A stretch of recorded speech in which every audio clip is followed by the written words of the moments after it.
97.5 WFHR and 105.5 WIRI, your Wisconsin Rapids home for locally grown radio. Here's your Daily News Roundup. From the Wisconsin Rapids Local Newsroom, I'm Melissa Kay. The Marathon County Sheriff's Office is warning against yet another round of scam calls targeting area residents. The caller claims to be a member of the Marathon County Sheriff's Office staff and say they're calling regarding legal matters from the Sheriff's Office. They will use fear, intimidation, and create a sense of urgency. These methods are effective ways to make people act before stopping to think. Scammers will demand payment over the phone or request personal or financial information.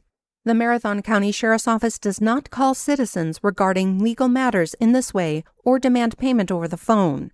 If you receive a call with someone making these demands or you feel pressured in any way, the Sheriff's Office recommends hanging up immediately. Do not provide personal information. Do not trust caller ID alone, as numbers can be spoofed. If you're unsure, hang up and call the Marathon County Sheriff's Office directly using a verified phone number.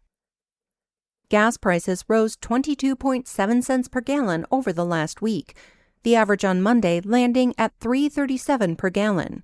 This is 83 cents higher than a month ago and 51.6 cents per gallon higher than this time last year. Officials at Gas Buddy say gasoline prices are pushing to their highest levels in years as geopolitical tensions in the Middle East remain elevated. Consumers are feeling the sting of rising oil, gasoline, and diesel costs, which could soon approach the $5 per gallon mark nationally. Seasonal forces are beginning to intensify as several regions complete the transition to summer gasoline.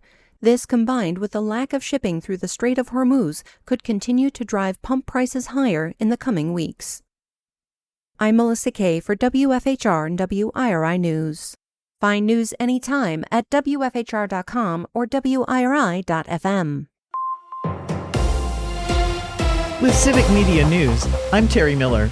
The statewide debate over online sports betting is now in Governor Tony Evers' hands.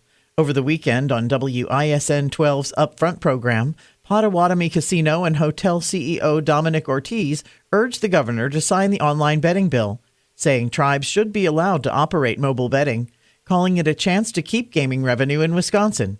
Ortiz says Potawatomi is ready to launch once the bill is signed. The measure cleared both houses with bipartisan votes, but Evers says he's still listening to concerns from tribes that haven't endorsed the plan. 8 of the 11 Wisconsin tribes have voiced support through a joint letter if it does get passed. A lawsuit is likely waiting. The Wisconsin Institute for Law and Liberty says the bill goes too far, claiming lawmakers don't have the power to authorize new forms of gambling. The group says it will sue if the governor signs it. OSHA has cited a maker of beauty products in Prescott, Wisconsin for safety issues following an explosion and fire. The feds are proposing over $275,000 in fines that the company is contesting. A 55-gallon drum of nitrocellulose exploded, causing a fire with flammable liquids in the western Wisconsin community. OSHA says they found no proper training for new hires on chemicals, respiratory protection, or medical checks. Citations include 2 repeat violations, 10 serious ones for items like fire extinguishers and forklifts, and 6 other issues on records and material handling. And if you've ever heard of a scam targeting older people, there's a good chance it involved a crypto ATM. Wisconsin lawmakers passed a bill before they retired to crack down on those machines, which are often used in fraud schemes. The measure would limit daily transactions to $1,000 and require kiosk companies to refund money if victims report fraud quickly. Supporters say it's needed because scammers have stolen hundreds of millions of dollars nationwide through crypto ATMs. The bill heads to Governor Tony Evers for his signature.